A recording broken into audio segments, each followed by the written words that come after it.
concerne la consommation de nourriture quand on est chrétien.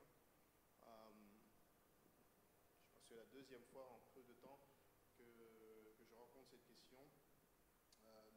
Oui, ah oui, c'est vrai. On est enregistré, c'est vrai. Donc c'est la deuxième fois en peu de temps que je rencontre cette question. Et en fait, cette question est fréquente, notamment chez ceux qui sont musulmans, qui sont toujours très attachés à la loi qui a été donnée par Dieu dans l'Ancienne Alliance. Et ils utilisent ça comme comment dire, un moyen de remise en question du bon fondé du christianisme, parce que mais même dans le monde chrétien, en fait, il y a aussi une division par rapport à cela. Il y a des chrétiens qui croient qu'il nous faut garder cette loi spécifiquement qui concerne de ne pas consommer le porc. D'accord ? Tout le monde cite le porc, mais en réalité, on va voir en réalité, ça ne concerne pas que le porc. Il y a une série d'animaux dans l'Ancienne Alliance qui devaient être considérés comme impurs. Et les enfants de Dieu ne devaient pas les manger. Et soudain, on voit aujourd'hui que les chrétiens mangent toutes sortes de nourriture, y compris le porc. Alors, on doit savoir répondre parce que les gens posent la question et ils vont chercher dans notre livre. Et à partir du moment où quelqu'un va chercher dans ton livre, le livre dans lequel tu crois, eh bien, on doit pouvoir expliquer cela. Et pourquoi est-ce qu'on a des habitudes qui semblent être contraires à ce que nous dit le livre. Donc, la consommation de la nourriture sous la Nouvelle Alliance, au fait, c'est vraiment... ici, on parle de porc, mais c'est un thème beaucoup plus général parce que ça peut concerner toute autre loi qui se trouvait dans l'Ancienne Alliance et que nous n'observons pas ou ne pratiquons pas de la manière dont ça a été édicté par Dieu dans la loi de l'Ancienne Alliance. Donc, avant d'aller spécifiquement en ce qui concerne la nourriture, comme je disais, ça concerne toute la loi. De manière générale, il faut comprendre, en tant qu'enfant de Dieu, quelques principes de base qui concernent l'Ancienne Alliance et la Nouvelle Alliance, la vie de la loi de l'Esprit en Jésus-Christ versus la vie sous la loi qui nous amenait à la condamnation, tout simplement, où il n'y avait pas de grâce ni la puissance de Dieu pour l'accomplir. Nous sommes aujourd'hui entrés avec Dieu par Jésus-Christ dans une nouvelle alliance. La Bible parle toujours d'une nouvelle alliance. Si on parle d'une nouvelle alliance, c'est qu'il y a une ancienne alliance. L'ancienne alliance, c'est tout ce qui a été conclu entre Dieu et son peuple depuis Moïse, d'accord, jusqu'à ce que Jésus vienne. Okay. Moïse a reçu les 10 commandements, il a reçu toutes les instructions qu'on retrouve dans notamment Lévitique, avec toutes sortes de dictions de tu feras, tu ne feras. En fait, la loi du judaïsme, les lois du judaïsme, au total, il y en a 613. D'accord. Il y a 613 lois, avec 305 lois qui concernent ce que tu ne peux pas faire, et le reste, ce qui concerne ce que tu dois faire. Voilà. C'est comme ça que Dieu avait présenté le royaume aux enfants d'Israël qui étaient sortis de l'Égypte. Donc 613 lois qui ont été données par Dieu à travers Moïse. D'accord ? Et ils devaient obéir à cela pour s'assurer d'être en règle avec Dieu. À chaque fois qu'on désobéissait à une de ces lois, eh bien, on était en faute vis-à-vis de Dieu. On avait commis un péché, parce que le péché, c'est la désobéissance de la loi. Même si on garde toutes les 612 lois, mais il y en a une à laquelle on a désobéi, on se trouve en défaut vis-à-vis de Dieu. D'accord ? Comprendre que c'était à ce niveau-là qu'il fallait observer la loi. Déjà, vous pouvez comprendre avec le nombre de règles qu'il y a dans la nouvelle alliance, dans l'ancienne alliance, les 613, il est impossible à qui que ce soit de garder les 613 lois sans faute, sans faillir. D'accord ? Donc, ce n'est pas réaliste de pouvoir garder les 613 lois. Et Dieu le savait fort bien. C'est pour ça d'ailleurs qu'il a prévu dans cette alliance-là tout ce qui était les différents types de sacrifices qui correspondaient aux transgressions qu'une personne faisait. Et alors, si elle avait transgressé telle loi, fait telle faute, eh bien, elle devait présenter à Dieu un sacrifice justement pour le pardon, voilà, du péché et la rémission du péché grâce à ce sacrifice. Voilà. Tout cela, bien entendu, parlait justement de ce que nous savons qui devait s'accomplir en Jésus-Christ, qui devait venir payer le prix pour le pardon des péchés une fois pour toutes, à jamais. Mais alors, la loi, la Bible dit dans Jean chapitre 1, verset 17,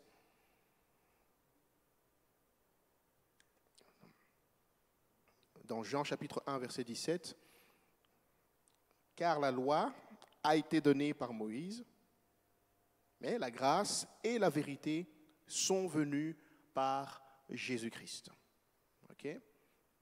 Donc, quand Dieu a donné la loi aux enfants d'Israël, à travers Moïse, c'était la pure loi, c'était simplement la loi. Tu ne feras pas et tu feras. Okay? Il n'y avait ni grâce, ni vérité. La grâce et la vérité dont il est question, quand on parle de grâce, il faut comprendre que c'est un terme qui parle de beaucoup de choses. Cette grâce, c'est aussi le mouvement de Dieu, le potentiel de Dieu, la capacité de Dieu, l'action de Dieu par son esprit dans la vie de ceux à qui il demande justement d'obéir à ses lois. Okay? La grâce et la vérité. La vérité, si vous voulez, c'est la réalité de la loi, la lumière, la signification réelle de cette loi. D'accord ? Il n'y avait pas de grâce et il n'y avait pas de vérité qui était transmise par Dieu au peuple. Il n'y avait que la loi. Tu feras, tu ne feras pas. Les standards étaient établis. Après, comment tu arrives à garder tous ces standards, c'est ton problème. Okay. Et Dieu a laissé cela pour un temps,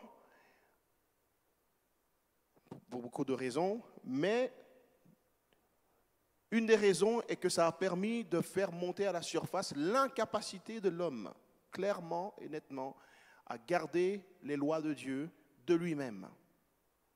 L'incapacité de l'homme à devenir ce que Dieu veut qu'il devienne par ses propres efforts. D'accord ? Il lui fallait de la grâce, d'accord ? Une intervention divine, d'accord ? Un mouvement de Dieu, de sa propre volonté dans la vie de l'homme.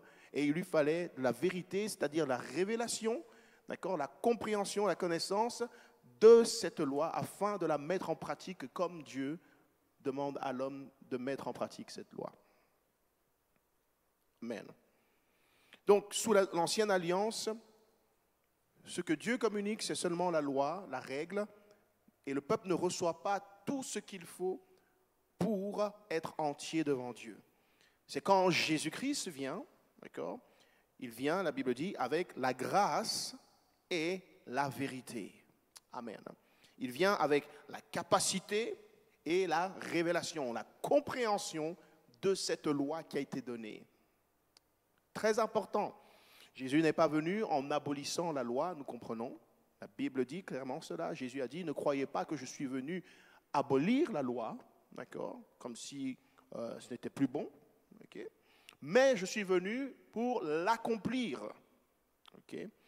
Et en l'accomplissant, il devient notre modèle afin que nous comprenions ce que signifie réellement la loi et que nous sachions comment la mettre en pratique et nous ayons la capacité de la mettre en pratique par l'Esprit Saint qu'il nous donne. Okay?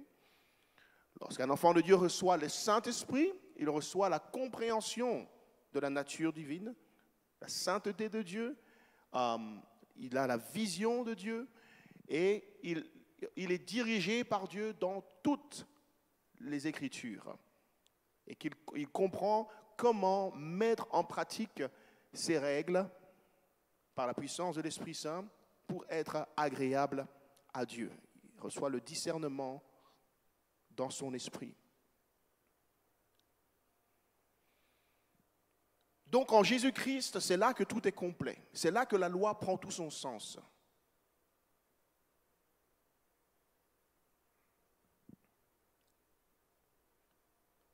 J'aimerais prendre maintenant Galates chapitre 3. Chapitre 3, verset 21.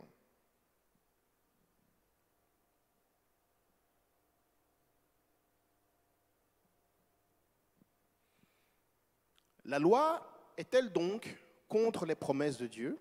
Loin de là. S'il eût été donné une loi qui pût procurer la vie, la justice viendrait réellement de la loi.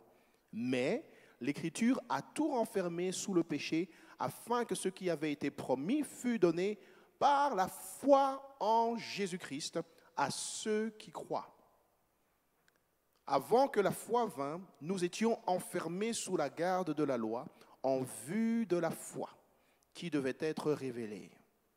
Ainsi, la loi a été comme un pédagogue, donc un professeur, un enseignant, pour nous conduire à Christ, afin que nous fussions justifiés par la foi. La foi étant venue, nous ne sommes plus sous ce pédagogue qui était la loi. Amen. Donc en Jésus-Christ, nous quittons le banc de l'école théorique, où on a toute la théorie, on a le texte de la loi, les 613 lois, d'accord? Et on rentre dans la pratique, la réalité. Comme des étudiants universitaires, on apprend. À un moment donné, on nous dit, il faut la pratique. Sinon, tout ce que vous avez emmagasiné dans votre tête, vous allez croire que vous savez quelque chose, mais vous n'avez pas réellement compris. Voici comment on met en pratique ces choses que vous avez apprises.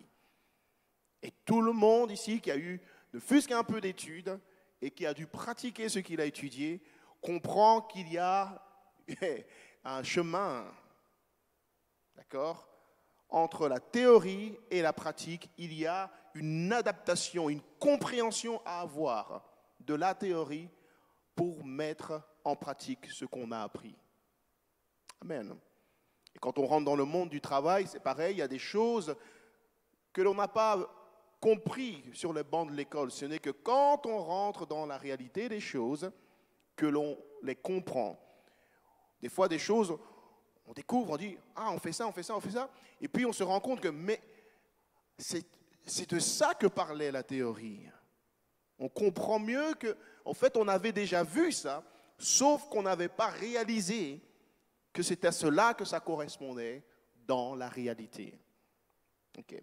Donc, en Jésus-Christ, on entre dans la lumière. Il est la lumière du monde. On sort de l'ombre pour rentrer dans la lumière. Nous savons que tout ce qui était dans l'Ancienne Alliance était une ombre des choses à venir qui étaient parfaites en Jésus-Christ. Et Jésus-Christ est la lumière de ces choses. D'accord? Donc, sous le pédagogue, dans l'Ancienne Alliance, mais en Jésus-Christ, nous sommes dans la pratique. Et c'est lui donc le modèle qu'il faut regarder, c'est en lui qu'il faut rentrer, c'est sur lui qu'il faut se calquer, c'est avec lui qu'il faut fusionner pour réellement rentrer dans la bonne pratique de la loi divine. Il ne suffit pas de lire les textes de la loi, les 613, et se mettre à vouloir les mettre en pratique de manière littérale pour être agréable à Dieu. Celui qui croit ça ne comprend pas Dieu et ne connaît pas Dieu, parce qu'il n'y arrivera jamais de lui-même. C'est pour cela que Jésus-Christ est venu. et qu'il nous sert de modèle, et premièrement qu'il accomplit toutes choses, et qu'il nous sert de modèle, et qu'il nous donne la grâce, la capacité de faire ce que Dieu demande de faire, comme il nous le demande de le faire, aussi longtemps qu'il nous demande de le faire. Amen. Donc c'est des principes généraux, d'accord, de l'ancienne alliance à la nouvelle alliance. Je reviens à la question qui a été posée au début, qui est souvent posée, pour laquelle on étudie cela. Hein. Les gens disent, ah mais si vraiment le christianisme est de Dieu, pourquoi est-ce qu'il ne garde pas le commandement de ne pas manger du porc? D'accord? Quand vous avez quelqu'un qui vous pose cette question, vous êtes en train d'évangéliser, de témoigner, tout cela. Quand vous avez quelqu'un qui vous pose cette question, déjà, on doit faire attention de ne pas rentrer dans ce chemin-là qui amène à rien. Il faut comprendre qu'on a devant soi quelqu'un qui voit sa justification devant Dieu uniquement à travers la loi qui a été donnée sans la compréhension de la loi. C'est typique. Vous n'avez pas là quelqu'un qui est rentré en Christ, qui est né de nouveau et qui a le cœur de Dieu maintenant, et qui comprend que, oui, il a été dit, tu ne mangeras pas de porc, mais grâce à l'Esprit de Dieu, je comprends que ce n'était pas quelque chose de littéral qui était pour toute l'alliance, toute la nouvelle alliance dans laquelle nous sommes rentrés maintenant. Qu'il y a une signification spirituelle. Les gens qui disent cela essayent de juste plaire à Dieu en obéissant à des règles. Et il y a beaucoup de gens comme cela. Même dans le monde chrétien, beaucoup de gens veulent plaire à Dieu et ils disent, ah, le christianisme, on fait ça, on peut faire ça, on ne peut pas faire ça, on peut faire ça, on ne peut pas faire ça, on peut faire ça, on ne peut pas faire ça. Ils ne sont pas dans la dimension du relationnel où ils ont une fusion avec le Seigneur Jésus-Christ et il est leur modèle, il est celui qui leur parle et leur instruit maintenant, leur maître de stage, si je puis dire. Ils n'ont pas Jésus-Christ comme maître pour leur enseigner la mise en pratique de la théorie. Et ils veulent se justifier par l'obéissance de la loi. Et le texte ici qu'on vient de lire, dans le texte, Paul pose la question avec à l'arrière de sa question une réponse négative. Il dit, s'il eût été une loi qui pût procurer la vie, la justice viendrait réellement de la loi. Ce qu'il essaie de dire, c'est qu'il n'y a pas de loi qui a pu procurer la vie à l'âme de l'homme.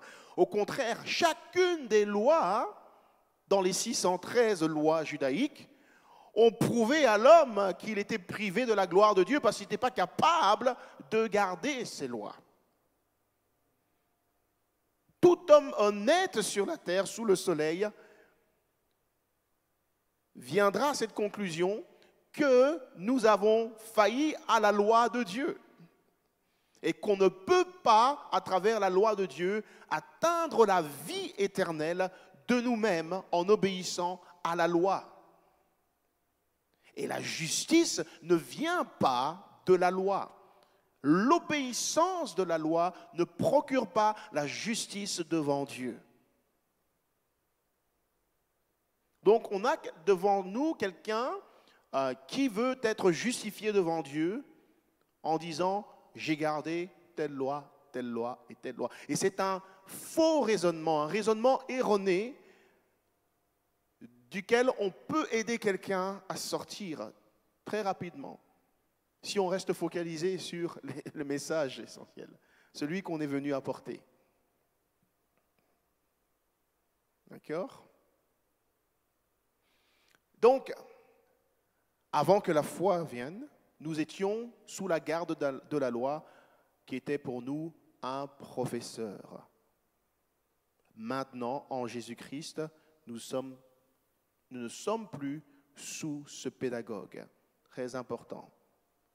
Ok, prenons Colossiens chapitre 2, verset 16 maintenant.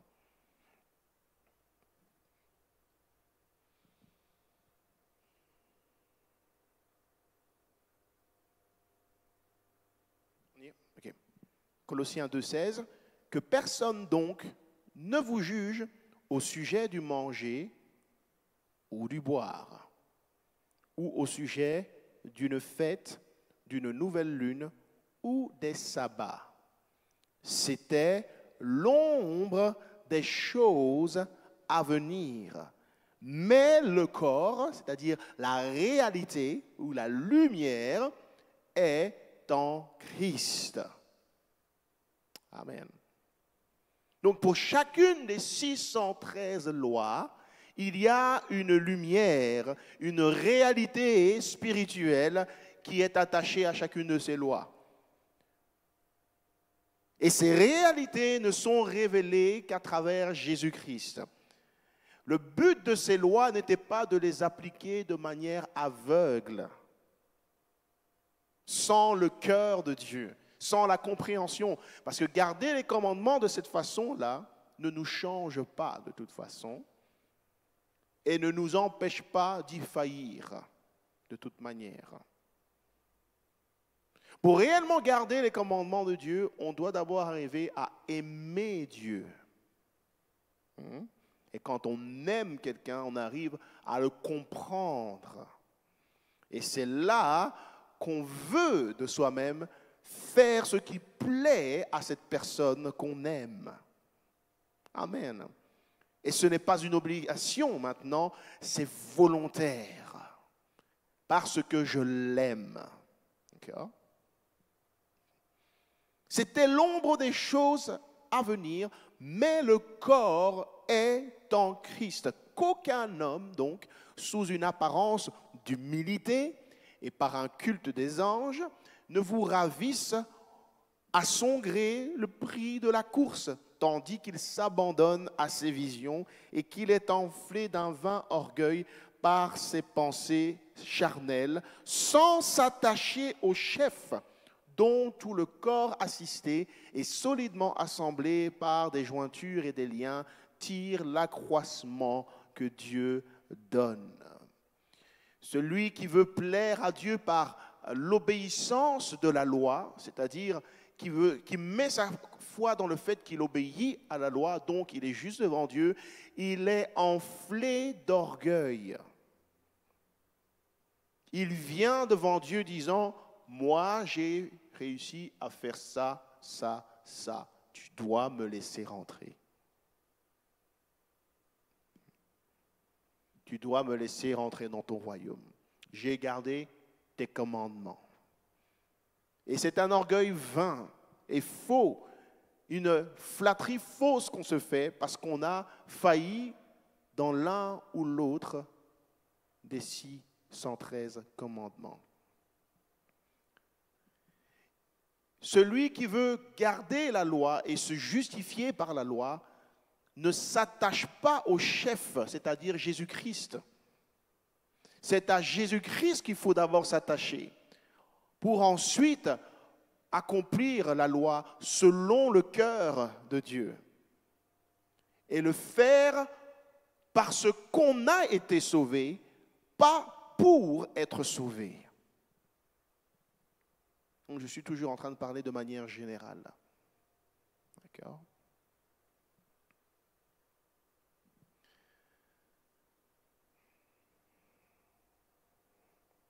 Donc, on va transitionner un peu plus vers ce qui concerne la nourriture. Parce qu'il y a une réalité spirituelle derrière les lois concernant la nourriture que Dieu a données à son peuple, qui n'était certes pas connue ou comprise par le peuple qui gardait cela, d'accord ? Mais qui en Christ trouve son explication et sa signification. Il faut comprendre que la loi et les règles concernant les animaux impurs n'ont jamais réellement concerné les animaux.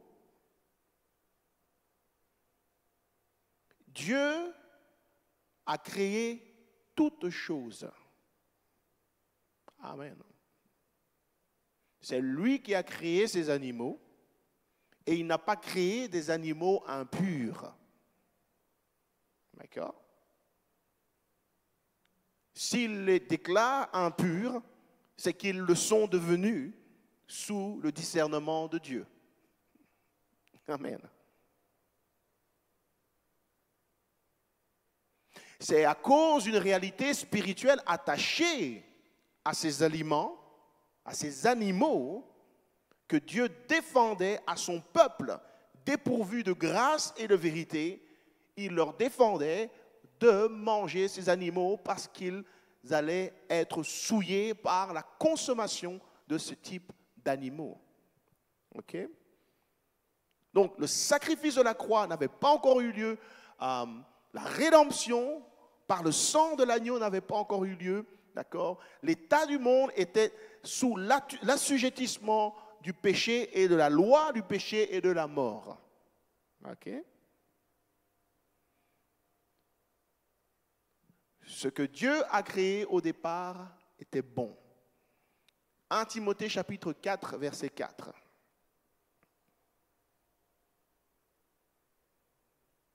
1 Timothée chapitre 4, verset 4. Car tout ce que Dieu a créé est bon.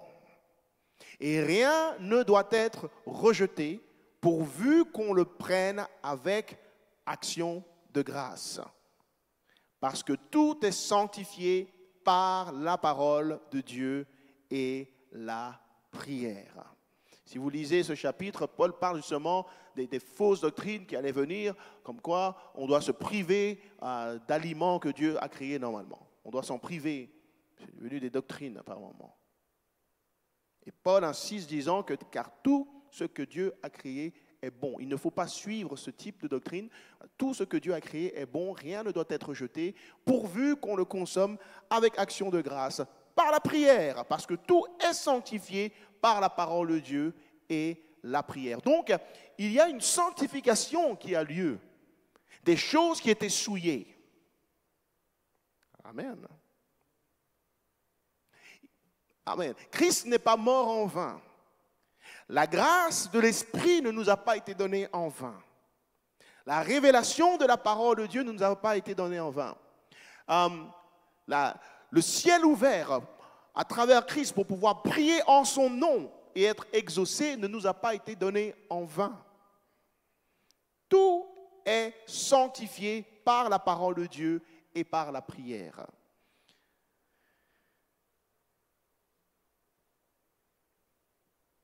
Allons dans la loi de Moïse sur les animaux. Après, je vais dire quelque chose, je vais juste le lancer parce que il n'y a pas assez de base pour donner un enseignement approfondi là-dessus. Allons dans la loi de Moïse, Lévitique chapitre 11.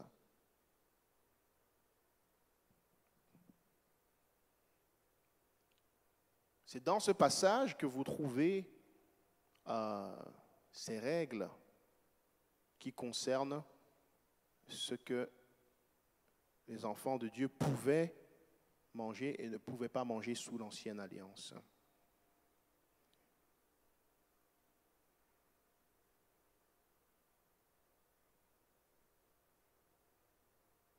On va aller jusqu'au verset 8. Si vous voulez, chez vous, vous pouvez lire tout le reste du chapitre. L'Éternel parla à Moïse et à Aaron et leur dit, « Parlez aux enfants d'Israël et dites, voici les animaux dont vous mangerez parmi toutes les bêtes qui sont sur la terre. Vous mangerez de tout animal qui a la corne fendue, le pied fourchu et qui rumine, mais vous ne mangerez pas de ceux qui ruminent seulement ou qui ont la corne fendue seulement. Ainsi, vous ne mangerez pas le chameau qui rumine, mais qui n'a pas la corne fendue, vous le regarderez comme impur. Vous ne mangerez pas le daman qui rumine, mais qui n'a pas la corne fendue, vous le regarderez comme impur. Vous ne mangerez pas le lièvre qui rumine, mais qui n'a pas la corne fendue, vous le regarderez comme impur. Vous ne mangerez pas le porc, c'est là le verset. Le porc qui a la corne fendue et le pied fourchu, mais qui ne rumine pas, vous le regarderez comme impur. Vous ne mangerez pas de leur chair et vous ne toucherez pas leur corps, vous les regarderez comme impur. Et puis il continue avec toute une liste. Les lièvres, les reptiles et tout ça. Tout ça est cité là-dedans. La Bible dit que la loi est spirituelle. Okay? Et comme je dis, ce ne sont pas les animaux ici qui posent problème.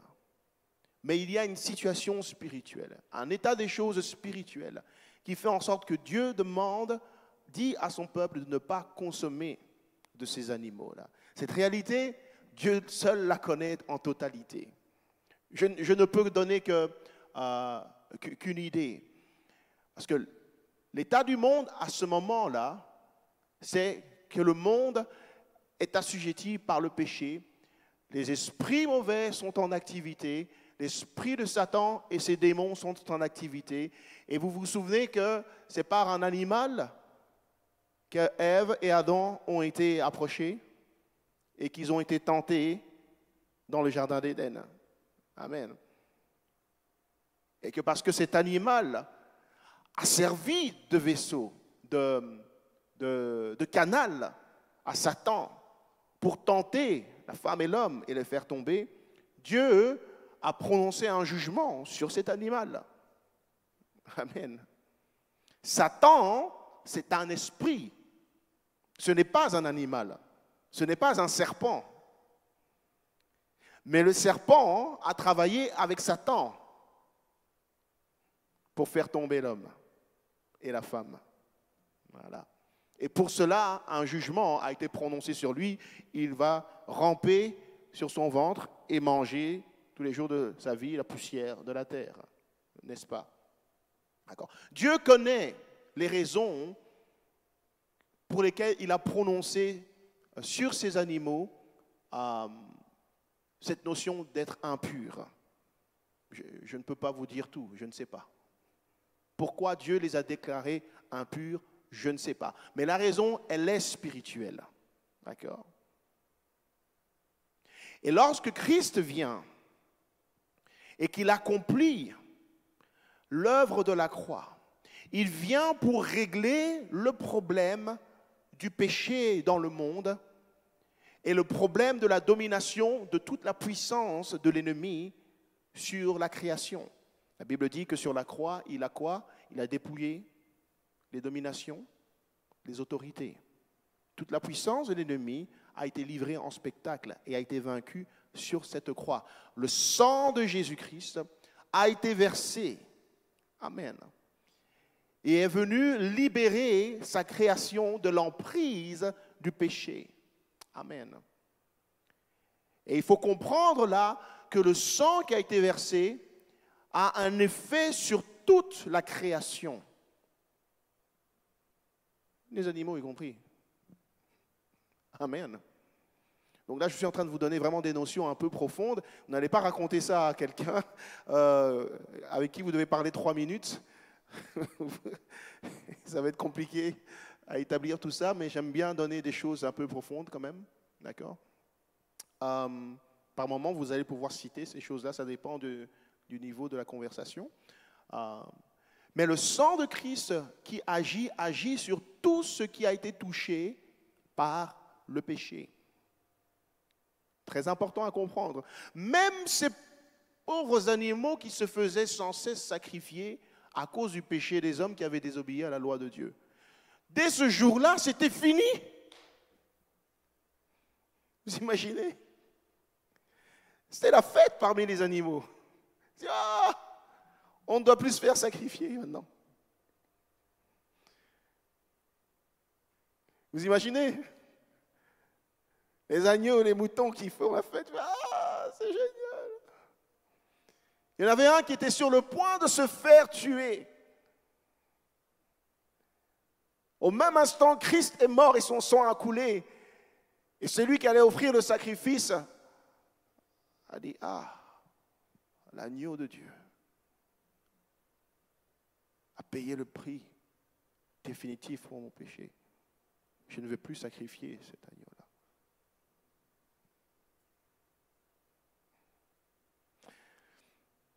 Pourquoi je dis ça? Parce qu'on comprend à ce moment-là que l'état d'impureté de ces animaux ne demeure pas. Lorsqu'on comprend la réalité spirituelle qui est derrière. Par le sang de Jésus, l'état d'impureté de ces animaux ne demeure pas. C'est pourquoi Paul dit qu'on ne vous juge pas en ce qui concerne des aliments à manger ou encore les sabbats, toutes les autres règles dictées par la loi judaïque, les 613 lois judaïques, qu'on ne vous juge pas par rapport à cela. Il faut en regarder la signification réelle en Jésus-Christ et en tirer son application. D'accord?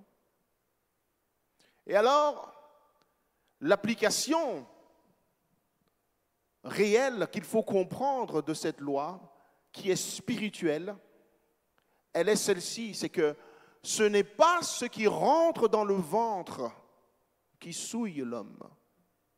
D'accord? Mais c'est plutôt ce qui rentre dans son cœur et qui en sort par après, qui le souille. Car ce n'est pas un aliment qui nous rapproche ou nous éloigne de Dieu. Mais c'est ce qu'il y a dans notre cœur et que nous laissons sortir. Amen. C'est pourquoi ce que nous consommons naturellement comme aliment est comparé à ce dont nous nourrissons notre âme. Nous comprenons que dans l'esprit, c'est la parole de Dieu qui nourrit l'âme, n'est-ce pas? C'est une nourriture. Amen. Pour l'âme. C'est par la parole de Dieu que tout enfant de Dieu se nourrit. Par la prière, on respire. Mais par la parole, on se nourrit. Et les deux ensemble nous permettent de vivre et grandir spirituellement. C'est pourquoi il est dit, l'homme ne vivra pas de pain seulement, mais de toute parole qui sort de la bouche de l'Éternel. Amen. Il est dit encore, Jésus parlait aux disciples et il leur dit, gardez-vous de manger le levain des pharisiens et des scribes. Ils se demandaient, mais de quoi il parle? Peut-être qu'il parle des pains qu'on a et tout ça. Il dit, non, je ne parle pas de la nourriture. Mais il comparait le levain à l'enseignement, donc les paroles que les scribes et les pharisiens enseignaient au peuple. Et il dit, gardez-vous de cela, ne mangez pas cela. Ne mangez pas ça, parce que ça rentre dans votre cœur et ça va vous souiller. Parce que ce qui rentre dans le cœur et remplit le cœur en ressort et souille l'homme. Matthieu chapitre 15, verset 10.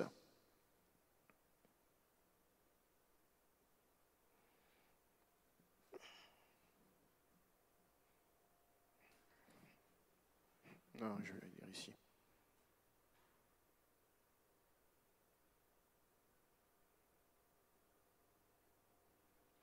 Ayant appelé à lui la foule, il dit, écoutez et comprenez, ce n'est pas ce qui rentre dans la bouche qui souille l'homme, donc ce n'est pas le porc, ce n'est pas l'animal qui a la corne fendue ou pas, ou qui rumine ou pas, ce n'est pas le lièvre, ce n'est pas la tortue, ce n'est pas le serpent, ce n'est pas ce qui rentre dans la bouche de l'homme qui souille, mais ce qui sort de la bouche, c'est ce qui souille l'homme. Alors les disciples, à ce moment-là, ils sont toujours à un niveau terre à terre. Ils ne comprennent pas de quoi parle le Seigneur. Ils pensent qu'il parle de nourriture. Alors au verset 15, la Bible dit, Pierre, prenant la parole, lui dit, explique-nous cette parabole. Et Jésus dit, vous aussi, êtes-vous encore sans intelligence? Ne comprenez-vous pas que tout ce qui entre dans la bouche va dans le ventre, puis est jeté dans les lieux secrets, mais ce qui sort de la bouche vient du cœur.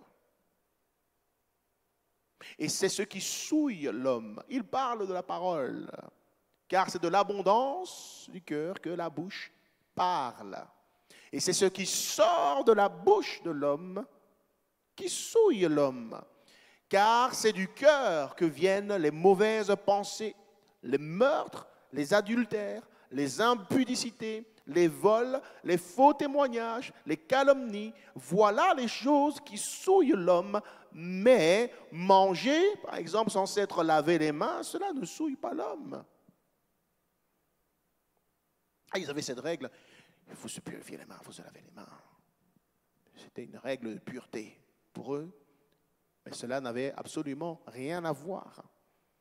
Donc, ce n'est pas le fait de manger le porc ou tout autre aliment qui souille le cœur de l'homme. D'accord? Et Jésus vient nous faire comprendre cela. Il nous ouvre l'intelligence par rapport à cela. Ce qui était édicté dans la loi de l'Ancienne Alliance, c'était pour préparer les hommes à comprendre les choses spirituelles. De la même manière que tu peux être souillé par l'aliment que Dieu déclare impur, comprends que dans l'esprit, ce qui est important à Dieu, c'est que tu vas être souillé par ce qui rentre dans ton cœur. Et ce qui rentre dans ton cœur et le remplit va en ressortir pour te souiller et souiller tout ce que ça touche. Et c'est à cela que le Seigneur nous appelle à prendre garde. Ce dont on se nourrit spirituellement. La loi est spirituelle et Dieu est esprit. La chair ne sert de rien, mais c'est l'esprit qui vivifie. Amen.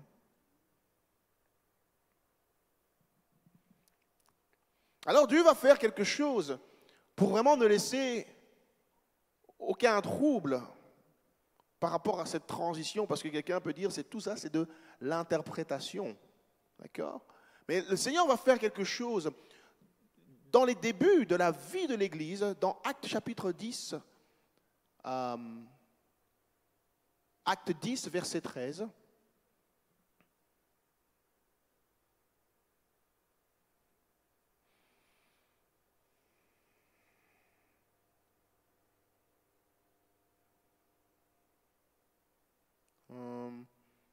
On va lire à partir du verset 9, hein, comme ça on a un peu de contexte. Le lendemain, comme ils étaient en route et qu'ils approchaient de la ville, Pierre, de l'autre côté, monta sur le toit vers la 6e heure pour prier. Il eut faim. Notez bien cette déclaration, il eut faim. Et il voulut manger. Pendant qu'on lui préparait à manger, il tomba en extase. Et il vit le ciel ouvert et un objet semblable à une grande nappe attachée par les 4 coins qui descendait et s'abaissait vers la terre, et où se trouvaient tous les quadrupèdes et les reptiles de la terre et les oiseaux du ciel. Et une voix lui dit, « Lève-toi, Pierre, tue et mange. » Mais Pierre dit, « Non, Seigneur. » Un bon juif, « Non, Seigneur, car je n'ai jamais rien mangé de souillé ni d'impur. » Il voyait tous ces animaux, cette liste même de Lévitique 11 que Dieu disait, « Vous n'en mangerez pas. » Et dans l'esprit, Dieu lui montre parce qu'il a faim. Dieu a choisi le bon moment pour lui montrer ça. Il avait faim et il voulait manger. Et Dieu lui montre en vision, mange tous ces reptiles-là, mange tous ces quadrupèdes. Quelqu'un allait dire, le diable est un menteur. J'ai été tenté par le diable, mais j'ai résisté.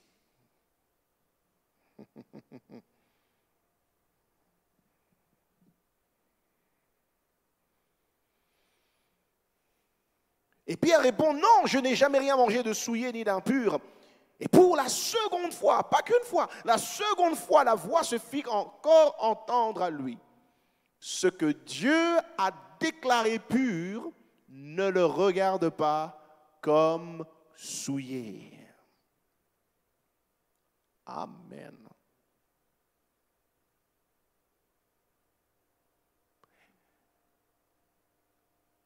Dieu ne peut pas montrer cela à Pierre dans l'esprit et oublier qu'il avait dit dans Lévitique 11 de ne pas consommer ces aliments-là. Par cette révélation dans l'esprit, il était en train de déclarer purs ces animaux qui avaient un état d'impureté avant l'œuvre de la croix, avant l'entrée dans la nouvelle alliance. Amen. Ce statut-là a changé à partir du sacrifice accompli par Jésus-Christ à la croix. Amen.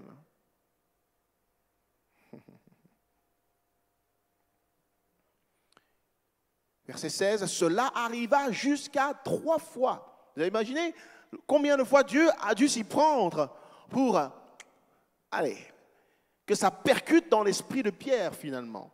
Bien évidemment, Dieu s'est servi de cette vision pour lui parler aussi en ce qui concerne les peuples païens qui avaient aussi reçu la grâce de recevoir l'évangile, la révélation du Dieu véritable.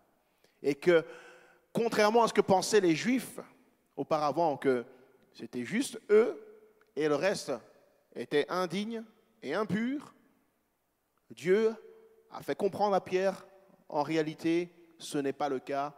Ne regarde pas impur ce que j'ai déclaré pur. Amen. La révélation est double. Amen. Autant pour les animaux que pour les humains. Amen.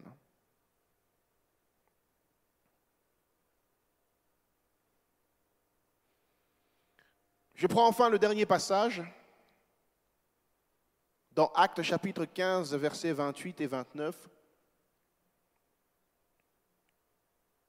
Et pour rappel, nous sommes une église qui est fondée, l'église devrait se fonder sur l'enseignement des apôtres, le modèle qu'ils ont donné.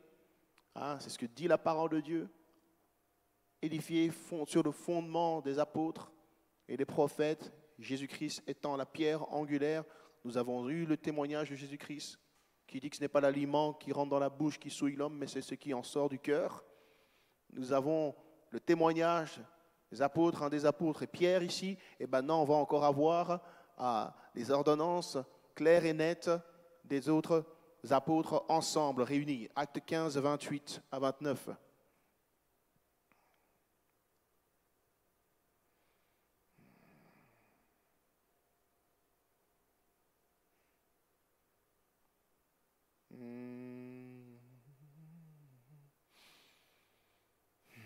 Ok, on va commencer à partir du verset 24 pour donner un peu de sens à tout ça. Okay. Ayant appris que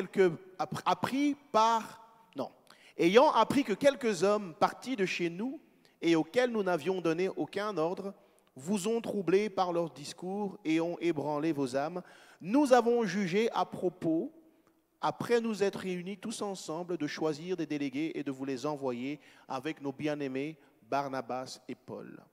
Ces hommes qui ont exposé leur vie pour le nom du Seigneur Jésus-Christ. Nous avons donc envoyé Jude et Silas, qui vous annonceront de leur propre bouche les mêmes choses. Car il a paru bon au Saint-Esprit et à nous de ne pas vous imposer d'autres charges que ce qui est nécessaire, à savoir de vous abstenir des viandes sacrifiées aux idoles, du sang des animaux étouffés et de l'impudicité, choses contre lesquelles vous trouverez bien de vous tenir en garde à Dieu. Ici, notre contexte est celui-ci. Paul et Barnabas touchent les peuples païens, non juifs. Ils viennent à Christ, ils reçoivent Jésus-Christ comme leur Seigneur et Sauveur. Ils vivent sous la révélation, amen, pleine de l'Évangile. Et il y a ces anciens pharisiens devenus eux aussi convertis qui viennent zélés toujours par la loi et qui veulent imposer à ces nouveaux convertis qui étaient païens auparavant, ils veulent leur imposer les règles du judaïsme. Entre autres, il faut être circoncis et il faut garder encore les règles du judaïsme pour réellement être entier dans la foi. Jusqu'aujourd'hui, il y en a. Hein. Faites très attention. Et donc, ils sont venus, Paul explique ça dans ses épîtres, ils sont venus épier, leur voler la liberté qu'ils avaient reçue en Jésus-Christ, à savoir le salut obtenu par la seule foi en Jésus-Christ et l'obéissance, amen, du plan du salut qui est de se repentir, d'être baptisé au nom de Jésus-Christ pour être lavé de ses péchés et d'être rempli de l'Esprit Saint de vie pour être enfant de Dieu. Ils sont venus avec ces règles qui proviennent du judaïsme. Et donc, Paul et Barnabas se sont défendus vivement. Ils ont défendu vivement l'Église nouvellement formée. Et pour avoir encore plus d'appui, ils ont dit, on va amener cette question au conseil des anciens, des apôtres. Ils avaient un conseil des apôtres. À Jérusalem, ils ont présenté la question. Et ils ont expliqué tout ce que Dieu a fait par leurs mains, qu'ils ont réussi à amener à Christ. Alléluia. Des peuples païens en dehors du peuple juif. Et que Dieu a confirmé leur salut en leur donnant le Saint-Esprit, en faisant des miracles, des prodiges. La parole a été attestée par une démonstration puissante de la gloire de Dieu. Mais voici que maintenant, on veut leur imposer les charges du judaïsme qu'observaient les Juifs. Alors, beaucoup ont argumenté, dit ceci et cela, et finalement, des conclusions ont été tirées. Et la conclusion, nous l'avons lue ici. Il nous a paru bon au Saint-Esprit et à nous. Ils sont d'accord avec Dieu. Voici ce qui est nécessaire. On ne peut pas vous imposer de charges supplémentaires que ce qui est nécessaire, à savoir de vous abstenir des viandes sacrifiées aux idoles. Là est la seule recommandation pour la consommation alimentaire d'un enfant de Dieu né de nouveau sous la nouvelle alliance.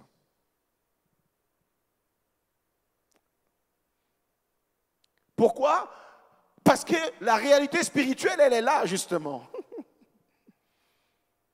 Les viandes qui ont été sacrifiées aux idoles, d'accord, l'ont été pour un but spirituel consacré à des démons.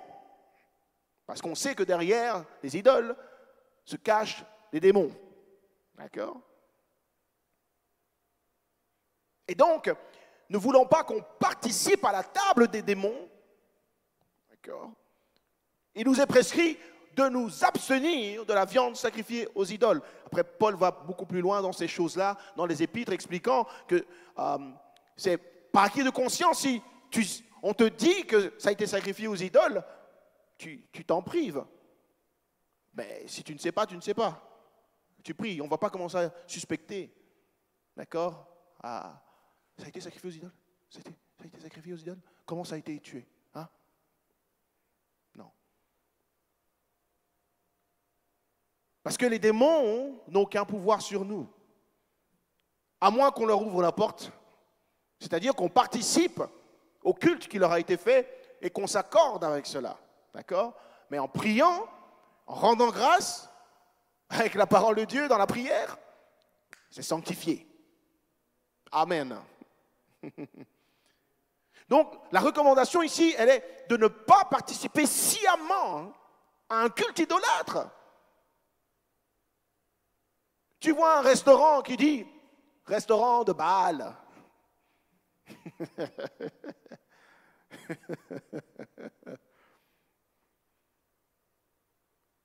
Ah, c'est clair, ok.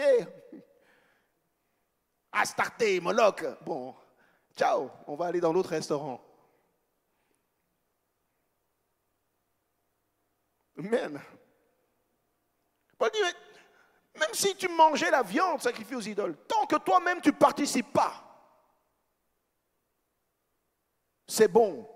Après, il va aller beaucoup plus loin, expliquant que si on te dit que ça a été sacrifié aux idoles, ce n'est pas parce que les idoles sont plus fortes que toi à ce moment-là, donc tu ne vas pas manger, mais fais-le à cause d'un frère ou d'une sœur qui, lui, n'a pas la même connaissance que toi, de savoir qu'il ne faut pas participer au culte des idoles, mais la nourriture en soi, ce n'est rien.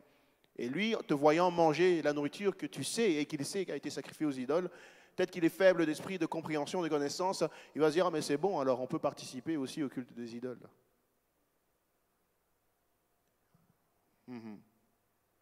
Ça, c'est peut-être des sous-questions, d'accord? Et donc, là est la recommandation, et aussi de s'abstenir du sang des animaux étouffés. On ne consomme pas le sang. Et là, Dieu reste consistant dans toute sa parole jusqu'au bout, parce que la vie de toute âme est dans son sang. Et Dieu nous redemandera le sang de toute vie si nous la consommons. Amen. Et bien évidemment, de l'impudicité. Donc, il cite ces choses-là, et il dit que ce sont les choses qui sont nécessaires. Pour le reste, marcher dans le discernement de l'esprit. Amen. Parce que la marche avec Dieu maintenant en Jésus-Christ, qui a tout révélé, elle est conditionnée par la direction du Saint-Esprit, qui nous conduit dans toute la vérité. Ce ne sont pas les 613 règles de la loi de Moïse qu'il faut commencer à étudier par cœur. Oh, il faut que j'obéisse à ça. Est-ce que j'ai fait ça? Est-ce que j'ai fait ça? Est-ce que j'ai fait ça? Est-ce que j'ai fait ça? Est-ce que j'ai touché un animal impur? Est-ce qu'il était mort et je l'ai touché? Oh, est-ce que je l'ai effleuré? Oh, zut, je suis impur pendant 7 jours. Ah oui, il y avait tout ça avec. Tout a été accompli en Christ et il nous enseigne comment vivre dans la sanctification, dans la pureté et la sainteté, comme cela est agréable à Dieu. Tout est sanctifié par la prière et la parole de Dieu. Et donc ce qu'on mange, on le mange dans une conscience pure, sans participer à la communion des mauvais esprits, des démons, et sans entraîner un frère ou une sœur plus faible que nous, peut-être d'esprit, de connaissance, de compréhension de choses, à participer à quelque chose de mauvais.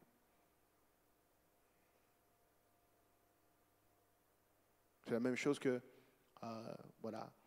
les choses qu'on se permet de faire dans la vie de tous les jours, les choses auxquelles on participe, les choses qu'on célèbre et tout ça. Il y a des choses en soi, bon, tu le fais pas, ça ne va pas faire grand-chose. Néanmoins, c'est le témoignage que tu rends et l'influence que tu vas donner sur X, Y, Z qui va porter préjudice. Et Dieu dit, et Paul dit, en faisant cela, en perdant un frère ou une sœur à cause d'une nourriture, par exemple, ou à cause, je ne sais pas, d'autre chose, tu causes la perte d'un frère ou d'une sœur pour qui Christ est mort. Parce que tu dis que tu as de la connaissance, tu sais pourquoi tu fais ce que tu fais, et tu le fais sans tenir compte de ton frère ou ta sœur. Voilà. Dans ces cas-là, nous devons faire attention à ce que nous faisons. Mais notre marche avec Christ, notre salut, notre justification devant Dieu n'est plus sous la garde du pédagogue de la loi. Voilà, j'ai dit tout ça pour dire quoi?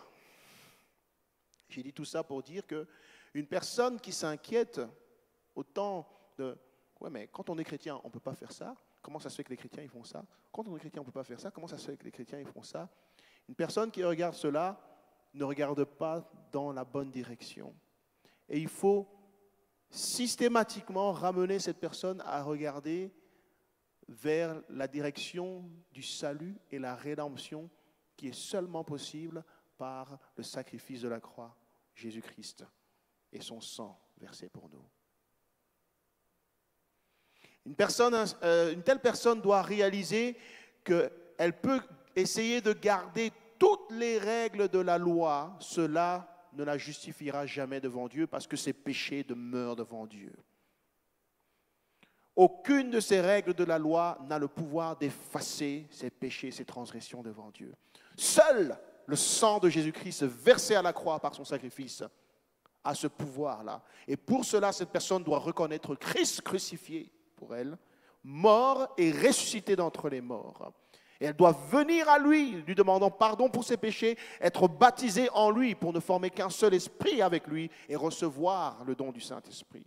Ce n'est que par là que la justification est accordée. Car à la croix, il a pris nos péchés, il est devenu péché pour nous et il nous a rendu justice de Dieu. Amen. Et donc on a eu cette question la dernière fois qu'on a été évangélisé et donc j'étais emballé en train d'expliquer, et puis quelque chose m'a dit, il dit, et tu sais, parce qu'il continuait, à un moment donné, il m'avait lancé encore une autre question, il dit, tu sais, je ne sais plus comment j'ai formulé ça, mais je dis, mais en réalité, est-ce que tu es né de nouveau? Parce que c'est vraiment ça qui compte. Hein?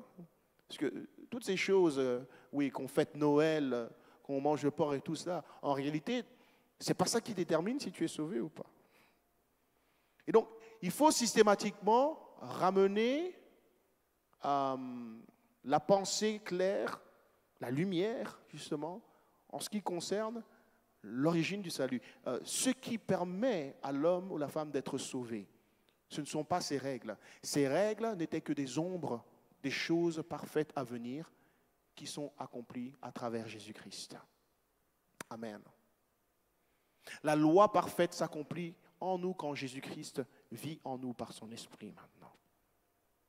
Et là où nous avons des fautes, le sang de Jésus-Christ nous purifie et nous pardonne. Si nous sommes sincères et honnêtes avec Dieu et que nous marchons dans le but vraiment de lui plaire et de garder sa parole. Voilà, je ne sais pas si j'ai été constructif ici, clair. Est-ce qu'il y a des questions? Voilà, parce que c'est la première fois vraiment que je donne ces explications tout ensemble. Aidez-moi, est-ce que ça a été clair? Est-ce qu'il y a des zones d'ombre? Il y a des choses sur lesquelles je n'ai pas assez insisté, que je n'ai pas mentionné? Je ne sais pas. Dites-moi. Oui, dites-moi.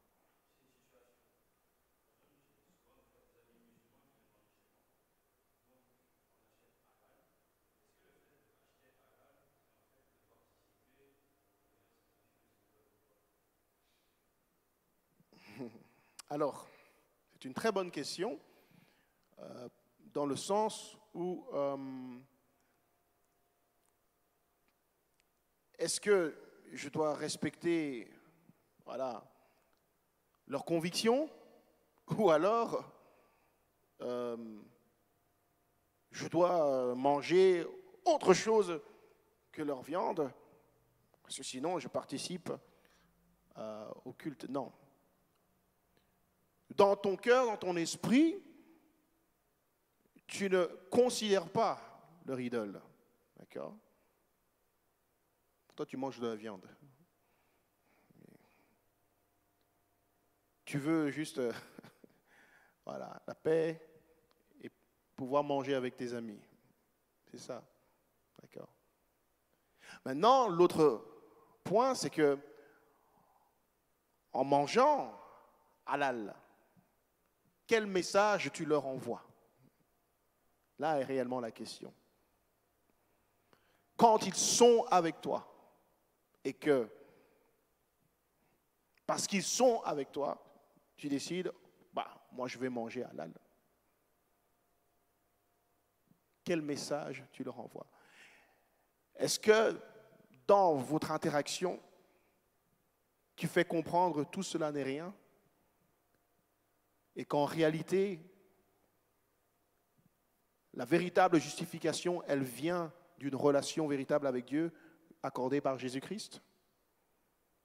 Ou alors, tu dis non, c'est bien, il faut manger halal, voilà, continuez comme ça.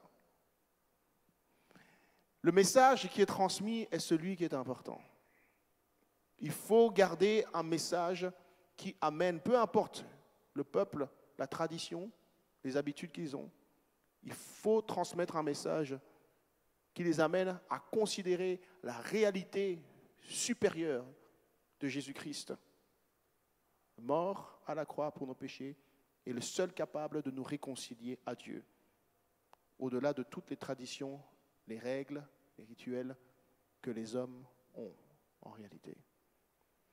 Paul dit quelque part, je me suis rendu, je ne sais plus comment il dit ça, mais il a été païen avec les païens, il a été faible avec les faibles, fort avec les forts. D'une certaine manière, il s'est mis au niveau des gens, afin de les gagner. D'accord? Là où il faut s'assurer, c'est qu'on ne participe pas à un péché. Voilà.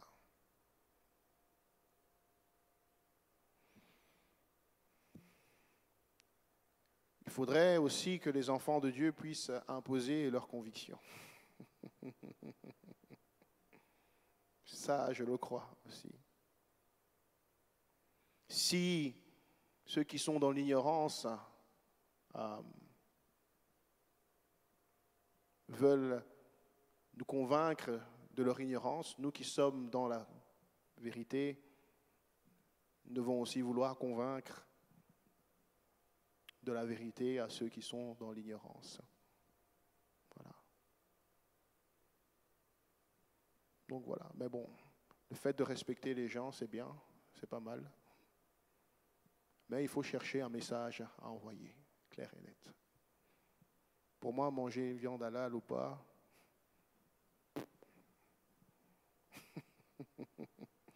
le sang de Jésus purifie tout cela en prière.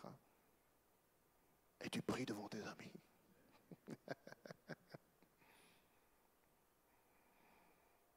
Je te remercie pour cette nourriture que tu as sanctifiée par le sang de Jésus. Amen.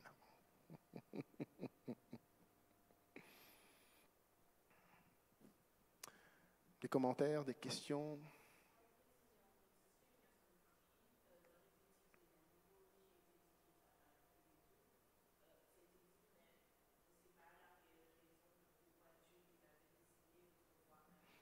Non. Je ne peux pas te dire, ah voilà, pourquoi, c'est ça, c'est ça, c'est ça. Je ne peux que avoir une intuition spirituelle par rapport à cela. Et je pense que la meilleure intuition spirituelle que je puisse donner, c'est qu'il y a une réalité derrière spirituelle. C'est tout. Il y a une réalité spirituelle derrière.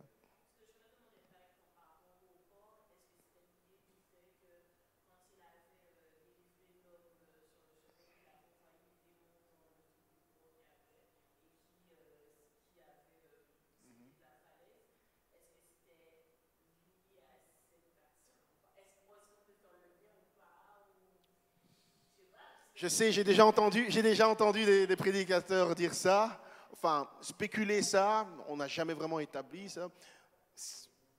Mais c'est vrai que c'est drôle, là. C'est drôle qu'il ait envoyé justement, mais je pense que c'est plus un message pour les esprits impurs que pour le porc lui-même. Il les envoie dans ce que Dieu avait déclaré impur.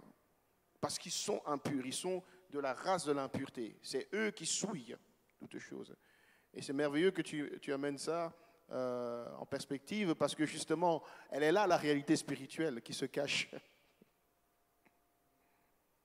derrière cette interdiction justement de manger le porc. Pourquoi pas d'autres animaux? C'est la légion de démons qui a demandé ça. Envoie-nous dans ce troupeau de porcs-là. Il y avait un lien qui était établi, spirituellement parlant. Pourquoi, je ne sais pas. Qu'est-ce qu'ils font avec les porcs, je ne sais pas. D'accord? Mais il y a clairement un lien. C'est pour ça qu'il voit le troupeau de porcs et il dit, envoie-nous là-bas. Et il les envoie là-dedans. Ça, je peux dire. Donc, ta réelle question, c'était?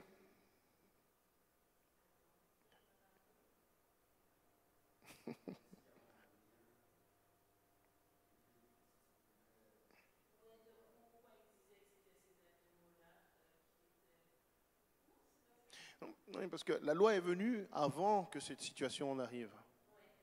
Donc la loi a établi ces animaux impurs, sans nous dire pourquoi. Et puis, Jésus vient, et voilà, et ces démons, ils sont là et ils disent, envoie-nous dans le troupeau de pourceaux.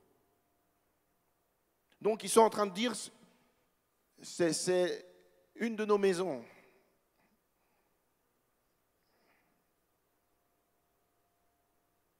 Donc là, ça rejoint plus l'explication de la réalité spirituelle qui est derrière, c'est que des esprits impurs travaillent là-dedans.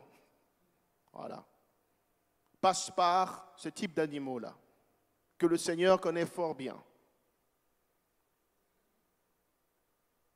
Et nous qui sommes de l'Afrique et connaissons un peu les histoires de sorcellerie et compagnie du monde occulte, on sait comment ceux qui sont dans ces choses-là, à certains degrés, ils passent par certains types d'animaux bien précis pour rentrer dans les maisons ou opérer, faire ceci et cela.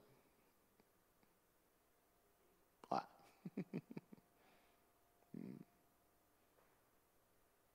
Si tu parles d'un chat à un Africain,